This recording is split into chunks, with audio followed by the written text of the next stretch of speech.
Esta historia comienza en Honduras, donde conocemos a los hermanos Rocío y Miguel. Ese día a su casa llega una promotora de modelaje llamada Giselle, quien se reúne con el padre de los niños llamado Roberto Aguilar. Una vez frente a esta, Giselle le menciona que al ver a Rocío está convencida de que puede pertenecer al mundo del modelaje infantil, pero para ello deberían llevarla al día siguiente a la audición de talentos. Justo ahí, cuando Miguel aparece, Giselle decide que él también debe formar parte, y como Roberto termina aceptando, vemos que al día siguiente inicia el viaje desde su barrio en las afueras hasta llegar a la ciudad de Tegucigalpa, donde se reúne con Giselle. Ya en edificio, Roberto intenta seguir a sus hijos para ver su audición. Sin embargo, Giselle lo detiene alegando que los padres tienen prohibido permanecer ahí, por lo que debe regresar a las 7 p.m. para retirar a sus hijos. Así vemos que luego de despedirse y de ver cómo Rocío y Miguel se reúne con otros niños, Roberto se marcha del lugar. Mientras tanto, vemos que Giselle comienza a enseñarles poses para una sesión fotográfica, haciendo que cada uno de ellos mire atentamente a la cámara, y en algunos, como Miguel, hace que su ropa revele más de lo normal, o como Rocío, a quien le pinta los labios. Una vez que pasan las horas, su padre regresa por ellos. Sin embargo, al tocar la puerta en repetidas ocasiones nadie responde, por lo que decide entrar, descubriendo que el sitio está deshabitado. Con lo que le queda de esperanza, busca en todas las habitaciones, pero pronto comprende que sus hijos ya no están ahí. Sin más opciones, mientras corre por las calles buscando alguna señal, vemos las imágenes reales tomadas por una cámara de vigilancia del secuestro de varios niños en Sudamérica, ya sea en las calles, por las noches, a plena luz del día, donde a pesar de poner resistencia no pueden hacer nada contra la fuerza de los adultos. Incluso vemos como niños recién nacidos son arrebatados de los brazos de sus madres mientras duermen. Pasado esto, vamos a Calexico, California, donde conocemos al protagonista. Un agente del federal llamado Tim Ballard está siguiendo los rastros en la web de una casa, pues ahí vive Oshinsky. Así él y su equipo logran ver cómo este ingresa a un sitio de infantil y comienza a descargar archivos, lo que les dan luz verde para allanar su casa, y sin perder tiempo se lanza sobre él para someterlo. Una vez que está esposado, los agentes proceden a revisar la casa. Así llegan al sótano, donde encuentran varios juguetes y entre ellos varias carpetas con información y fotografías de niños en situación de esclavitud. Más tarde, Chris, el compañero de Tim, le menciona que cada vez que se va a dormir no puede evitar recordar los rostros de los niños en las fotografías, y que no está seguro de poder continuar con ese trabajo, pues a pesar de haber arrestado a 288 pedófilos, no lograron rescatar a ningún niño. Tim le explica que debido a que los niños están fuera de los Estados Unidos, solo pueden ayudar arrestando pedófilos. Sin embargo, esto lo deja pensando, pues más tarde decide indagar en las pruebas para realizar el informe, y observa como una niña es abusada por un hombre, provocándole una gran impotencia reflejada en lágrimas. Ante esto, Tim decide visitar a Oshinsky, pero en lugar de interrogarlo con el miedo, Tim decide ganarse su confianza diciéndole que al ser fin de semana están a solas. Incluso le permite salir de su celda y lo lleva al patio de comidas, donde le dice que lo comprende, pues tiene sus mismos gustos depravados. Al principio Oshinsky no le cree, pero cuando Tim le revela que leyó su libro y le comparte un cigarrillo, Oshinsky lo acepta como un igual, pues al regresar a su celda sonríe creyendo que ha encontrado un amigo. En su lugar, Tim se siente incómodo y sucio consigo mismo e intenta aliviarse lavándose el rostro. Pasado esto, regresa a su casa, donde se reúne con sus hijos y su esposa Catherine, quien enseguida comprende que su esposo está afligido por su trabajo. Al día siguiente, Tim se reúne con su jefe para pedirle una semana de libre albedrío como agente. Este acepta, y así vemos que Tim libera a Oshinsky, lo lleva personalmente a su casa. Aquí, luego de decirle que está trabajando para impedir que lo condenen a 30 años de prisión, Tim le explica que para ello planea arrestar a otro pedófilo en su lugar con la información que Oshinsky le dé. Oshinsky termina aceptando, y así vemos que pronto logra contactar a otro de su círculo en una guardería, quien le entrega un libro con una nota y una foto de un niño llamado Osito Teddy, quien resulta ser Miguel, pues acaba de comprarlo para él. Con esa información, luego de decirle a Oshinsky que quiera atarle una roca y hundirlo en el mar, Tim le revela que era una trampa y lo arresta. Al día siguiente, en San Isidro, vemos que el operativo ya se encuentra montado en la frontera. Tim y la policía detienen al traficante llamado Earl antes de cruzar, quien intenta engañarlos con identificaciones norteamericanas falsas suyas, y de Miguel, quien está en la parte trasera del auto. Tim lo reconoce de inmediato, y mientras Earl es arrestado, Tim habla con Miguel, quien lleno de miedo se presenta como Osito Teddy. Pero cuando Tim le pregunta su nombre verdadero en medio de lágrimas, el niño le dice que se llama Miguel Aguilar. Luego de hacerle una revisión médica, la doctora le explica a Tim que Miguel posee laceraciones producto de abusos de hace 3 días. Para intentar demostrarle a Miguel que está seguro con él, Tim lo lleva a cenar mientras le habla sobre sus hijos, y cuando le menciona que su nombre en español sería Timoteo, Miguel le entrega el collar que su hermana le dio donde está escrito su nombre. Al aceptar que Tim es de los buenos, Miguel le pide que encuentre a su hermana y procede a contarle cómo aquel día Giselle los llevó a todos en una camioneta blanca hasta un almacén en el puerto donde fueron encerrados en contenedores y transportados en un gran buque hasta Puerto Cartagena. Aquí, al ser más grande y comprender el peligro al que están por adentrarse, Rocío le regaló el collar y aunque intentó aferrarse a él cuando Earl se interesó en Miguel, este fue comprado. Este lo llevó a su casa donde se ganó su confianza con comida y luego le dijo que para ayudar a su hermana y evitar que la maten, él debe obedecerlo. Así logró llevarlo en avión hasta Tijuana, México, hasta un prostíbulo donde fue bautizado como Osito Teddy por la encargada del lugar por mucho tiempo. Como Miguel sabe que está desobedeciendo al traficante, le pregunta a Tim si su hermana será ejecutada como castigo. Entonces él le promete que nunca les contara a los malos lo que le dijo, y así logra tranquilizarlo. Al día siguiente, Tim lleva a Miguel al aeropuerto donde vemos que después de tanto tiempo se reúne con su padre. Más tarde, en la comisaría, Tim le dice a Roberto que creen que Miguel estuvo 3 meses en Tijuana sufriendo abusos. Cuando Roberto observa la foto de la familia de Tim, le pregunta si hubiera podido dormir sabiendo que uno de sus hijos no estuviera. Al decir esto, el remordimiento de Roberto lo supera, provocándole un llanto descontrolado. Más tarde, antes de marcharse, Miguel le entrega el collar de su hermana como muestra de que su juramento sigue en pie. Pasado esto, Tim visita al traficante en su celda en la prisión, donde le deja en claro que normalmente sería extraditado a Colombia, donde le cortarían los testículos y abusarían de él hasta sangran, pero puede quedarse en Estados Unidos si le dice lo que quiere saber. Sin más opciones, Earl acepta y vemos que le da el retrato de Giselle, el cual Tim envía a la embajada americana en Colombia. Mientras tanto, vemos que en Colombia Fuego se encuentra tatuando a Rocío en un prostíbulo clandestino para que más tarde sea vendida a un anciano estadounidense ebrio y depravado. Pasado eso, mientras se baña para intentar limpiar todo rastro del americano, Rocío canta para intentar olvidar, pero es inútil. Cuando Tim le entrega el archivo de Rocío a su jefe, este le sugiere dejarlo en manos de los colombianos, recordándole que su jurisdicción es solo nacional, y le aconseja aceptar el caso de Miguel como un triunfo y seguir con su carrera. Pero Tim sabe que no puede quedarse inmóvil, así que mientras derrama lágrimas de dolor, le explica a su jefe que su trabajo lo hace pedazos y solo podrá sentirse mejor consigo mismo si intenta rescatar a Rocío. Su jefe por fin lo comprende y decide ayudarlo mintiéndole a Washington para que Tim pueda viajar. Así vemos que llega a Cartagena, Colombia, donde es recibido por un agente llamado Jorge, quien le revela que le envió el informe de Rocío a un hombre llamado Vampiro, alguien que no es policía, pero posee contactos y logró obtener una pista. Para conocerlo lo lleva hasta un hotel. Una vez ahí, este le explica que Vampiro dirigió el lavado de dinero del cartel de Cali en los 90 y salió libre luego de cumplir su condena. Pero lo importante es que Vampiro es alguien que también compra niños, pero lo hace para después liberarlos en casas seguras, dándole una nueva oportunidad de vida. Una vez que se conocen, Vampiro le aconseja que la próxima vez que lo visite debe estar vestido adecuadamente y no parecer un federal, pues Cartagena es una ciudad de fiesta y debe camuflarse, y para ello debe adoptar la imagen de un americano pedófilo borracho y hambriento, por lo que debe alquilar algo llamativo y de mal gusto. Dicho esto, Vampiro le pregunta cómo se sintió al hacer que Miguel regresará con su padre. Tim le dice que sintió el bien que da esperanza, pero Vampiro no está conforme con esa respuesta, así que Tim le deja en claro que lo hizo porque los niños de Dios no están a la venta. Vampiro lo acepta y luego le explica que Rocío podría estar a una cuadra, en Moscú o Bangkok, y que al parecer conoce a una traficante importante que maneja de 10 a 15 niños y que coincide con Giselle pues trabaja con niños de Centroamérica, por lo que no tiene que lidiar con la policía de Colombia, pues los atrae con su apariencia y les promete el sol y la luna, y después los vende donde abusan de ellos 10 veces al día. Cuando Tim le pide una foto de Giselle, Vampiro le muestra que eso no es un problema, pues resulta ser que Giselle es una reina de belleza certificada llamada Katy Juárez y que según los registros no posee ningún delito, y desde los 12 años nunca dejó Colombia.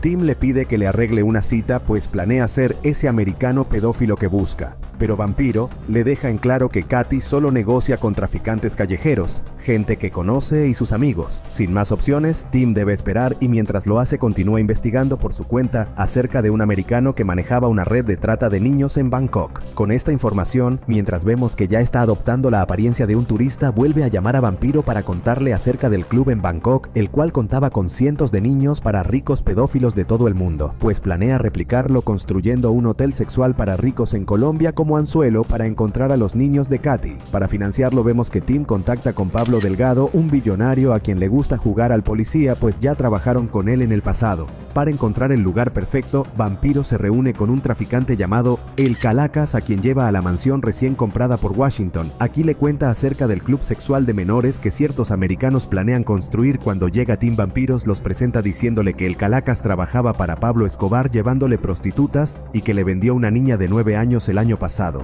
Tim duda de ello preguntando si no era una quinceañera disfrazada, pero Calacas le deja en claro que trafica lo mejor del mercado. Luego, cuando Tim le menciona que quiere comprar 60 niños para empezar, Calacas se ríe pues cree que está ebrio, pero al comprender que lo dice de verdad, le advierte que nadie puede conseguir tanto solo. Tim le dice que no le importa cómo lo haga o si necesita ayuda, entonces Calacas acepta pues planea contactar con los otros traficantes. Sin embargo, sin darse cuenta vemos que es seguido por Jorge, quien registra cada uno de los sitios que Calacas visita y lo fotografía reuniéndose con los demás traficantes, incluyendo a Katy. Pero desde que Tim llegó a Cartagena ya ha pasado un mes, por lo que su jefe le llama para dejarle en claro que a pesar de todos los recursos que le dio, él no logró darles información de un niño americano o un traficante americano para que Washington esté interesado en permitirle quedarse, por lo que ahora deberá volver a casa. Al enterarse de esto, Vampiro maldice la burocracia y menciona que es por eso que trabaja en las sombras y sin más que hacer le desea buena suerte en su viaje. Pero antes de marcharse, Tim le dice que sabe que él perteneció al cártel, pero se pregunta por qué prefirió cumplir toda su condena en lugar de delatar a sus compañeros para ser libre.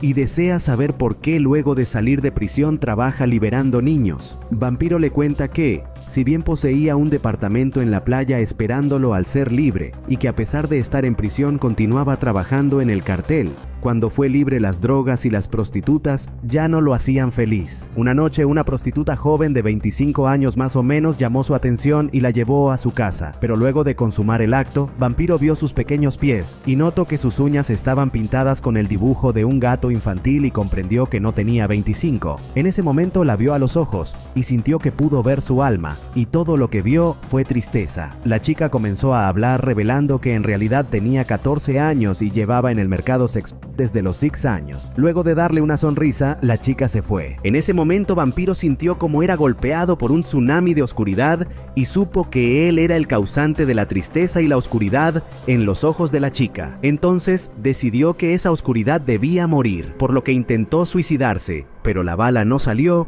y supo que era Dios diciéndole qué camino tomar. Esta revelación hace que Tim decide llamar a su esposa para decirle que renunciará a su trabajo, pues sabe que lo correcto es continuar con el plan y cree que podrá convencer a Pablo. Su esposa lo comprende y le pide que rescate a esos niños. Luego de meditarlo mientras corre al día siguiente, se comunica con su jefe para darle su renuncia. Este le recuerda que es 10 meses. Se hubiera jubilado, pero a Tim no le importa. Tras esto viaja para reunirse con Pablo Delgado, a quien intenta convencer de seguir financiándolo, contándole que el negocio de la pornografía ha crecido un 5,000% en los últimos 5 años, con 22 millones de imágenes en el último año, sobrepasando al tráfico de armas, y pronto lo hará con las drogas, debido a que los estupefacientes solo se pueden vender una vez, pero un niño inocente puede ser vendido 10 veces al día durante 10 años seguidos. Al principio Pablo le dice que solo había aceptado porque Washington estaba involucrado, pero al comprender que si no hace nada el dolor de esos niños crecerá hasta que algún día llegue hasta él y no le permita dormir, y cuando Tim le muestra la foto de Rocío, vemos que cambia de opinión y juntos viajan a Colombia, donde se reúnen con Vampiro y Jorge. Así, gracias a Jorge, descubren la existencia de una isla privada confiscada por el gobierno colombiano en la bahía de Cartagena,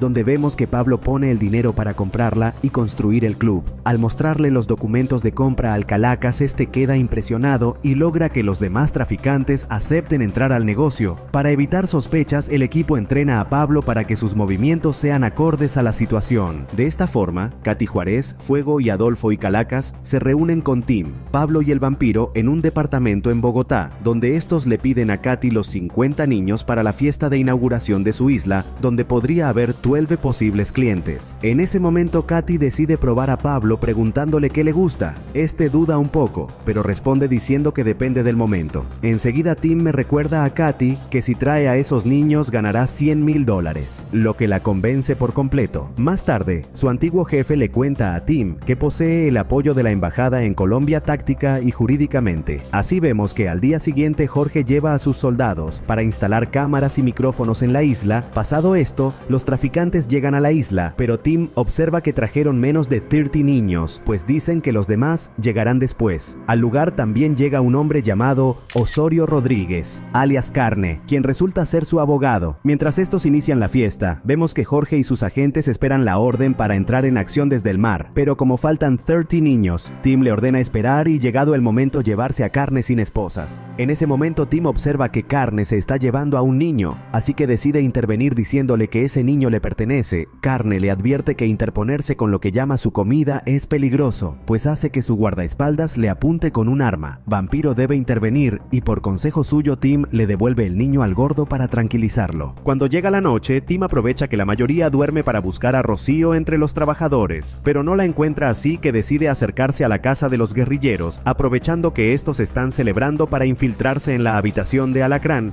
donde por fin la encuentra durmiendo, pero al despertar no puede evitar gritar por el miedo hasta que lo reconoce. Sus gritos son escuchados por Alacrán, quien decide ir a revisar. Para no ser descubiertos, Tim le da indicaciones a Rocío y vemos que cuando Alacrán llega la encuentra despierta y le dice que gritó por una pesadilla.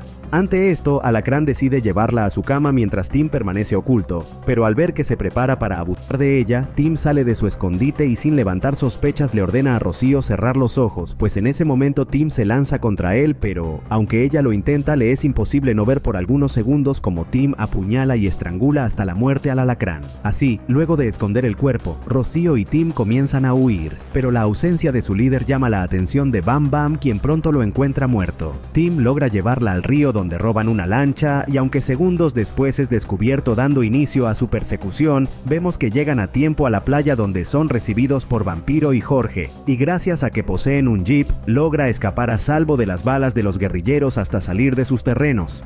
En medio camino, Tim le entrega el collar que Miguel le dio, dándole a entender que también rescataron a su hermano, y el primero en enterarse es Roberto, quien junto a Miguel toman el primer vuelo para llegar esa misma mañana al hospital y reunirse con Rocío, que al verlos deja salir sus lágrimas de felicidad mientras los abraza y Tim contempla lo que logró. Así vemos que la familia regresa a su país y su hogar, donde Rocío vuelve a tocar y cantar con el tambor que le pertenecía antes de marcharse con la frase "Los hijos de Dios no están a la venta". Antes de terminar, se nos muestra cómo el verdadero Tim Ballard permaneció en Colombia y continuó trabajando con Jorge para dar seguimiento a otras pistas obtenidas gracias al arresto en la isla, y vemos las imágenes verdaderas de cómo los traficantes fueron arrestados aquel día, mientras se nos informa que al dejar Colombia, Tim y su equipo lograron rescatar a más de 120 víctimas y arrestar a una docena de traficantes. Gracias al trabajo de Tim, el Congreso de Estados Unidos aprobó una ley para incrementar la cooperación internacional en los casos de tráfico, y que se sabe que el tráfico de personas representa 150 billones de dólares anuales, pues en la actualidad hay más personas en esclavitud que cuando la esclavitud era legal, entre los cuales millones son niños.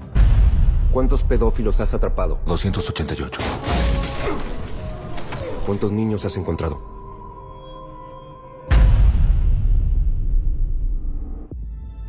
Este es el crimen internacional con más rápido crecimiento que el mundo haya visto. Ya ha sobrepasado el tráfico ilegal de armas y pronto sobrepasará el tráfico de drogas. Porque solo se puede vender una bolsa de cocaína una vez. Pero un niño, de 5 a 10 veces al día. Los niños de Dios no están a la venta. En cuanto cierro los ojos, veo los rostros de esos niños. ¿Cuántos pedófilos has atrapado? 288. ¿Cuántos niños has encontrado? Timoteo, tú rescatas niños, ¿verdad? Quizá puedas ayudarme a encontrarla. Te lo prometo. Somos de Seguridad Nacional. Sabes que no es nuestro trabajo ir a rescatar niños hondureños en Colombia. Si no hacemos nada, será una pesadilla. Imagina entrar a su habitación ahora mismo y ver su cama vacía. ¿Qué haríamos? Renuncia a tu trabajo y rescata a esos niños. En este momento podría estar a una cuadra o podría estar en Moscú, Bangkok, Los Ángeles. Los atrae con su apariencia, les promete el sol y la luna. Es territorio rebelde. Nadie entra ahí, ni el ejército, ni la policía, ni nosotros. ¿Y si ella fuera tu hija? Nadie vendrá a rescatarnos. Estarán solos. Este trabajo te hace pedazos. Y esta es mi única oportunidad de juntar esos pedazos de nuevo. Cuando Dios te dice lo que tienes que hacer, no puedes dudar.